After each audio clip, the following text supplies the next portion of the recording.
बहुत प्राचीन समय की बात है, जब पृथ्वी पर धर्म का प्रकाश था, लेकिन फिर भी मनुष्य के भीतर अहंकार, मोह, क्रोध और लोभ की ज्वाला जल रही थी।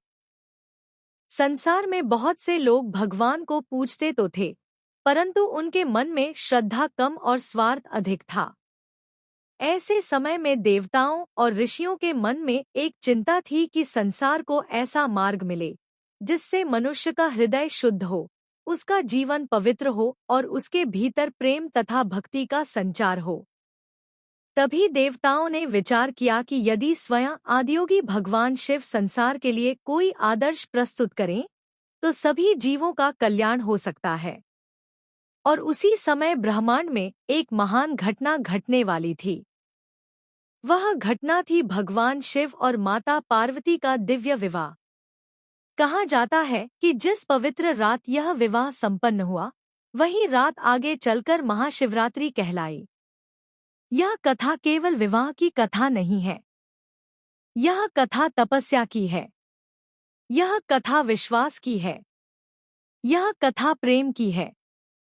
और यह कथा उस अमर प्रेम की है जिसे आज भी संसार ब्रह्मांड की पहली प्रेम कहानी मानता है।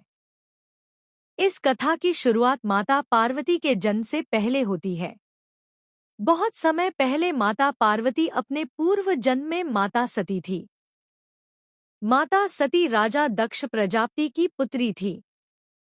राजा दक्ष अत्यंत प्रतिष्ठित, धनवान और बड़े यज्ञकर्ता थे। उनके पास ऐश्वर्य की कोई कमी नहीं थी, परंतु उनके भीतर एक दोष था, अहंकार। राजा दक्ष को अपने कुल, अपने वैभव और अपने पद का घमंड था। लेकिन माता सती का हृदय किसी राजसी वैभव की ओर नहीं झुकता था। उनका मन एक ऐसे देव की ओर आकर्षित था जो संसार के नियमों से परे था। वह देव थे भगवान शिव। भगवान शिव तपस्वी थे। वे भस्मधारी थे।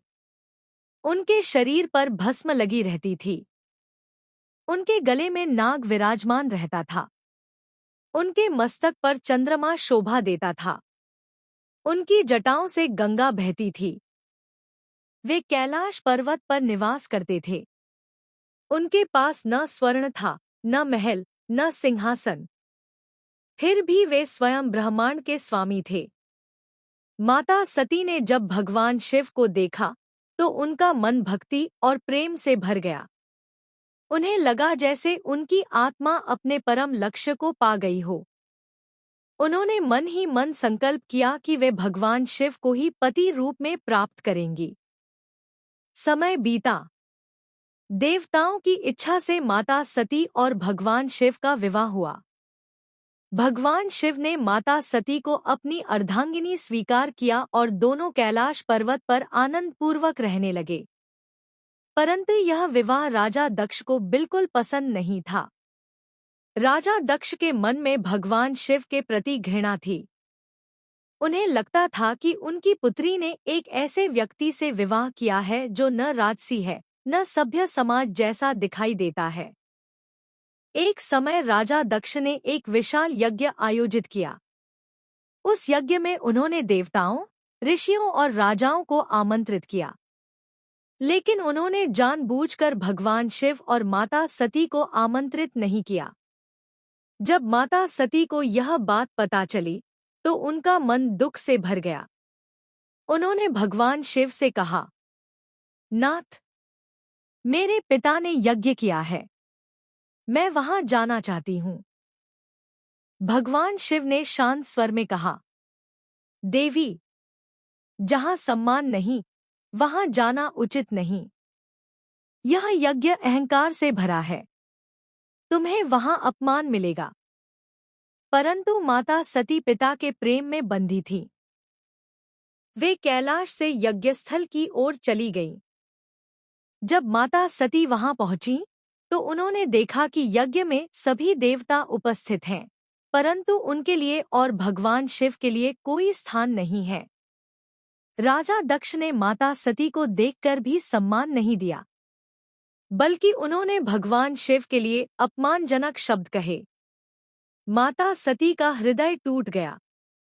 उन्होंने कहा, पिताजी, आप मेरे पति का अपमान कर रहे हैं। भगवान शिव केवल मेरे पति नहीं, वे ब्रह्मांड के देव हैं। लेकिन राजा दक्ष ने उनके शब्दों को अनसुना कर दिया। माता सती ने उसी समय कठोर स्वर में कहा, जिस पिता को अपने दामाद के लिए सम्मान नहीं, वह पिता कहलाने योग्य नहीं। और फिर माता सती ने योगाग्नि उत्पन्न की और स्वयं को अग्नि में समर्पित कर दिया।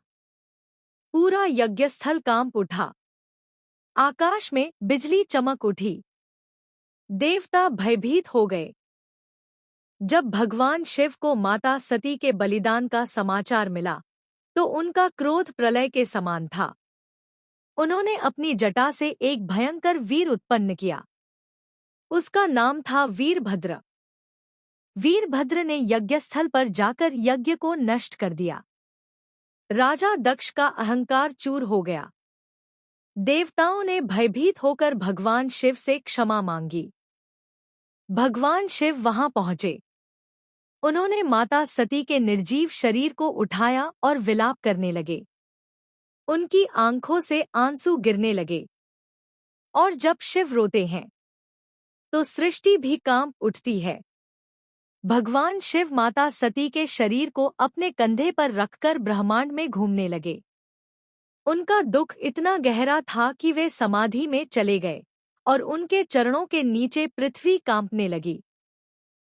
भगवान विष्णु ने देखा कि यदि शिवजी इसी तरह दुख में डूबे रहे तो संसार का विनाश हो सकता है। तब भगवान विष्णु ने अपने सुदर्शन चक्र से माता सती के शरीर के टुकड़े कर दिए। जहां जहां माता सती के अंग गिरे, वहां शक्ति पीठ बन गए। इसी से शक्ति पीठों की स्थापना हुई और भगवान शिव धीरे धीरे शांत हुए। लेकिन उनके मन में माता सती का प्रेम अमर बन गया। समय बीतता गया। माता सती ने पुनः जन्म लिया। इस बार वे हिमालय राज के घर जन्मी। हिमालय पर्वत स्वयं देवताओं के राजा माने जाते हैं। उनकी पत्नी थी रानी मैना। रानी मैना अत्यंत संस्कारी, धार्मिक और भक्तिमयी थी। जब पुत्री का जन्म हुआ, तो पूरे हिमालय लोक में उत्सव मनाया गया। देवताओं ने आकाश से पुष्प वर्षा की। बालिका का नाम रखा गया पार्वती। क्योंकि वे पर्वतराज हिमालय की पुत्री थी, इसलिए वे पार्वती कहलाईं। बाल्यकाल से ही पार्वती के मन में एक अजीब सा आकर्षण था। उन्हें साधु संतों की बातें सुनना अच्छा लगता। उन्हें शिवलिंग की पूजा प्रिय थी। उन्हें भक्ति का मार्ग प्रिय था। जब वे छोटी थीं, तब एक दिन नारद मुनि हिमालय के घर आए। हिमालय राज ने उनका स्वागत किया और कहा, हे नारद जी, कृपा करके मेरी पुत्री का भविष्य बताइए। नारद मुनि ने पार्वती को देखा और मुस्कुराए। उन्होंने कहा, राजन, यह बालिका साधारण नहीं है।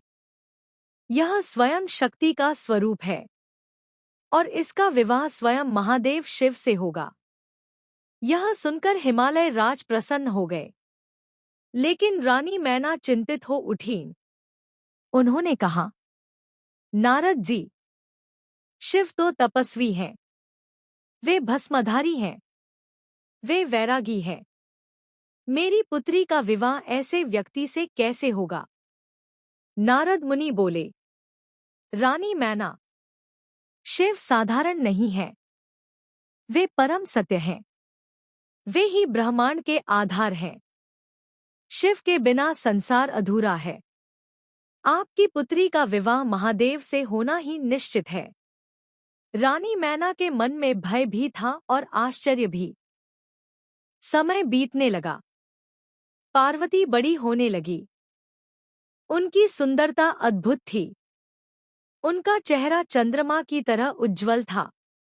उनकी आंखों में भक्ति की गहराई थी। लेकिन उनके मन में संसारिक इच्छाएं नहीं थी। वे अक्सर हिमालय की गुफाओं में जाकर ध्यान करती। वे साधुओं की संगति करती और सबसे अधिक वे शिव नाम का जप करती। जब भी वे किसी शिवभक्त से शिवजी की कथा सुनती तो उनका हृदय आनंद से भर जाता। उन्हें लगता कि शिव ही उनके जीवन का उद्देश्य है। उसी समय एक बड़ा संकट खड़ा हो गया। एक भयंकर असुर उत्पन्न हुआ। उसका नाम था तारकासुर। तारकासुर ने कठोर तपस्या करके ब्रह्मा जी से वरदान प्राप्त किया था कि उसे कोई देवता मार नहीं सकता।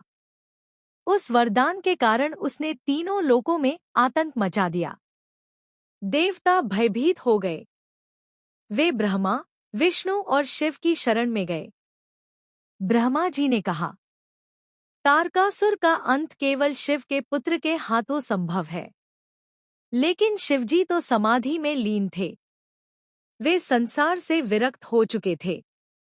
देवताओं को समझ आ गया कि यदि शिवजी विवाह नहीं करेंगे तो संसार को बचाना कठिन होगा। देवताओं ने कामदेव को बुलाया। उन्होंने कहा, कामदेव, तुम शिवजी की समाधि तोड़ो और उनके मन में विवाह की भावना जगाओ।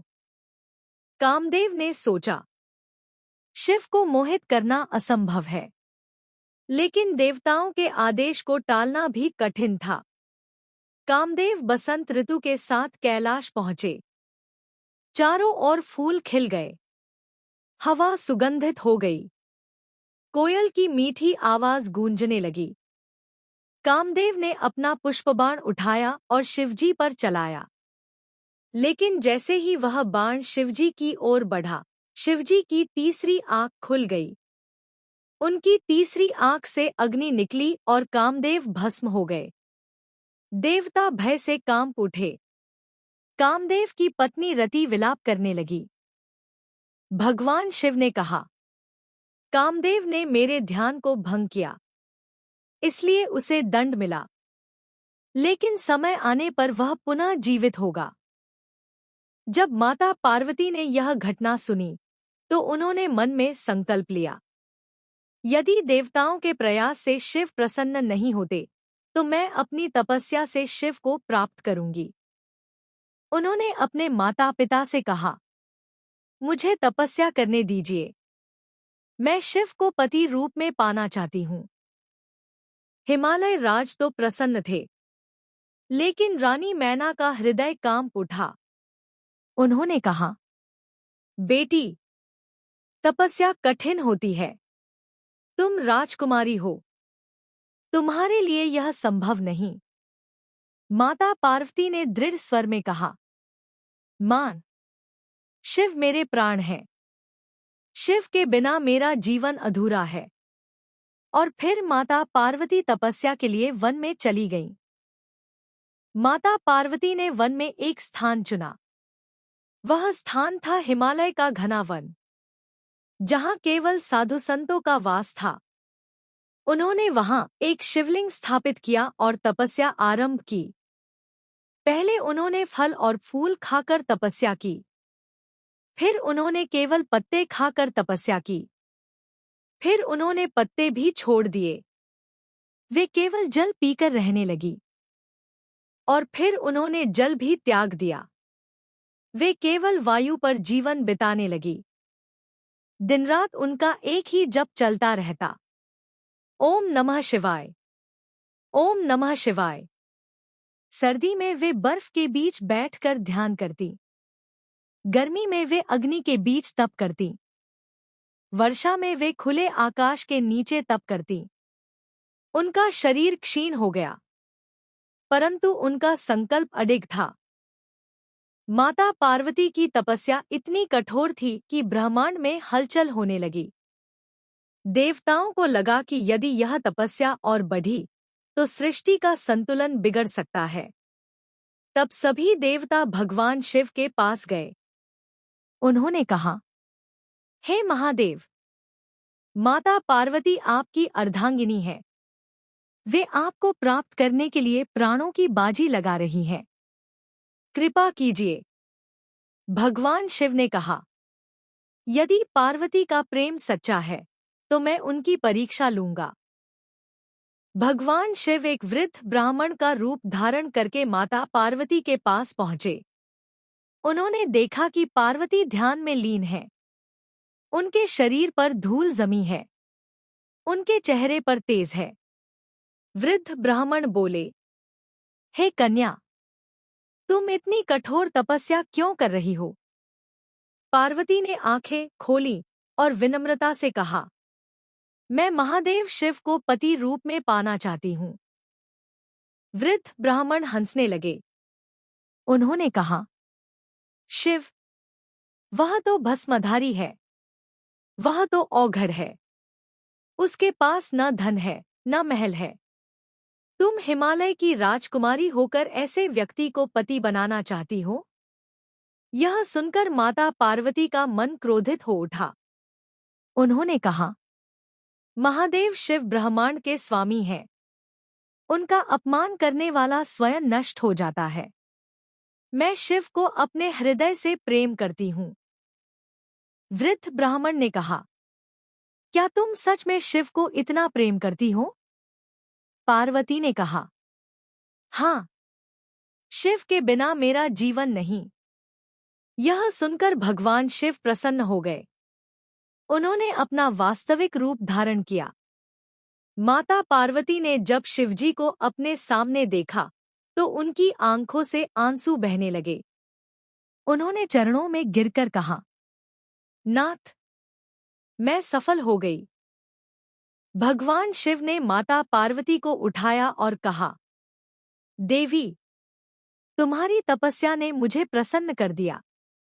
तुमने संसार को दिखा दिया कि सच्चा प्रेम क्या होता है। अब मैं तुम्हें अपनी पत्नी रूप में स्वीकार करता हूँ। यह सुनकर चारों दिशाओं में देवताओं ने जयकारा किया। आकाश से पुष्प वर्षा हुई। गंधर्वों ने संगीत बजाया। भगवान शिव ने कहा, देवी, मैं तुम्हारे पिता हिमालय के घर आकर विधि विधान से विवाह करूंगा। माता पार्वती प्रसन्न होकर अपने घर लौट आईं। जब हिमालय राज और रानी मैना को यह समाचार मिला तो उनके घर में आनंद का वातावरण छा गया। लेकिन रानी मैना के मन में अभी भी चिंता थी। उन्होंने सोचा, शिवजी की बारात कैसी होगी? उनका स्वरूप तो अत्यंत विचित्र है। मेरी पुत्री राजकुमारी है। परंतु हिमालय राज ने कहा, मैना, शिव देवों के देव हैं। यह विवाह संसार का सबसे पवित्र विवाह होगा। विवाह का दिन निश्चित हुआ। कहा जाता है कि वह दिन फाल्गुन मास की कृष्ण पक्ष की चतुर्दशी थी और वही रात महाशिवरात्रि कहलाई। उस दिन कैलाश पर्वत से भगवान शिव की बारात निकली। लेकिन यह बारात संसार की सबसे अनोखी बारात थी। इस बारात में देवता भी थे और भूत प्रेत भी थे, गंधर्व भी थे और योगी भी थे। किसी के हाथ में डमरू था, किसी के हाथ में त्रिशूल। कोई नाच रहा था, कोई हंस रहा था, कोई भस्म में लिपटा हुआ था, कोई नागों को गले में डालकर चल रहा था। शिवजी स्वयं बैल नंदी पर सवार थे। उनके गले में नरमुंडों की माला थी। उनके शरीर पर भस्म थी। उनके माथे पर त्रिपुंड था। उनके सिर पर चंद्रमा था और उनके 7 गणों की सेना थी। बारात में शोर था, डमरू की गूंज थी, भूतों की हंसी थी और शिव नाम का जयकारा था। हर हर महादेव।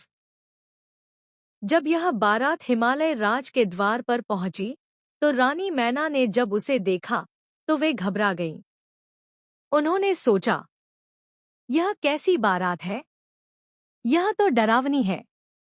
मेरी बेटी का विवाह ऐसे वर से कैसे होगा? रानी मैना के मन में भय, चिंता और दुहक भर गया। उन्होंने हिमालय राज से कहा, स्वामी, यह क्या हो रहा है? यह बारात तो भूतों की बारात लग रही है। हिमालय राज शांत रहे। उसी समय देवताओं ने रानी मैना को समझाने का प्रयास किया। लेकिन रानी मैना की आंखों में आंसू आ गए। तभी भगवान विष्णु प्रकट हुए। उन्होंने रानी मैना से कहा, रानी मैना, भय मत करो। शिव कोई साधारण वर नहीं है, वे स्वयं परमेश्वर हैं। यह बारात संसार को यह दिखाने आई है कि शिव सभी को स्वीकार करते हैं। भगवान विष्णु ने कहा, शिव के लिए भूत प्रेत भी प्रिय है, देवता भी प्रिय है। उनके लिए कोई ऊंच नीच नहीं, वे समता के देव हैं। यह सुनकर रानी मैना का मन शांत हुआ। विवाह मंडप सजाया गया। चारों ओर फूलों की माला थी। वेद मंत्र गूंज रहे थे। ऋषिमुनि उपस्थित थे। माता पार्वती लाल वस्त्रों में सजी थी। उनका रूप अत्यंत दिव्य था। भगवान शिव विवाह मंडप में आए। ऋषियों ने मंत्र पढ़े। अग्नि प्रज्वलित हुई। हवन प्रारंभ हुआ। फिर शिव और पार्वती ने 7 फेरे लिए। जब 7वां फेरा पूर्ण हुआ, तब आकाश से पुष्प वर्षा हुई। देवताओं ने कहा, यह विवाह केवल 2 आत्माओं का नहीं, यह शिव और शक्ति का मिलन है। और उसी क्षण माता पार्वती भगवान शिव की अर्धांगिनी बन गई। इसी कारण महाशिवरात्रि केवल व्रत का पर्व नहीं है, यह प्रेम और तपस्या की विजय का पर्व है। यह विवाह और मनोकामना पूर्ति का पर्व है। यह शिव और शक्ति के मिलन का पर्व है। जो भक्त इस दिन श्रद्धा से व्रत रखते हैं, जो शिवलिंग पर जल, दूध, बेलपत्र चढ़ाते हैं, जो रात्रि जागरण करते हैं, उनके जीवन में शिव कृपा बरसती है। कहा जाता है कि इस दिन सच्चे मन से शिव का नाम लेने से जीवन के सारे पाप कट जाते हैं और मनुष्य को मोक्ष का मार्ग प्राप्त होता है। जो भक्त महाशिवरात्रि की कथा सुनते हैं, उनके घर में सुख शांति आती है। विवाह में आ रही बाधा दूर होती है। पति पत्नी में प्रेम बढ़ता है और संतान सुख की प्राप्ति होती है। इसलिए महाशिवरात्रि की रात शिव पार्वती विवाह कथा का श्रवण अत्यंत शुभ माना गया है। हे भक्तों, महाशिवरात्रि केवल पर्व नहीं, यह शिव के चरणों में समर्पण का अवसर है। जिस प्रकार माता पार्वती ने कठिन तपस्या कर शिव को पाया, उसी प्रकार यदि हम भी अपने जीवन में श्रद्धा, भक्ति और प्रेम रखें, तो महादेव की कृपा निश्चित रूप से प्राप्त होगी। इसलिए इस पवित्र रात शिव का नाम जपिए, शिवलिंग का पूजन कीजिए और महादेव से प्रार्थना कीजिए, हे महादेव, हमें भी अपनी शरण में स्थान दीजिए। हर हर महादेव। जय माता पार्वती।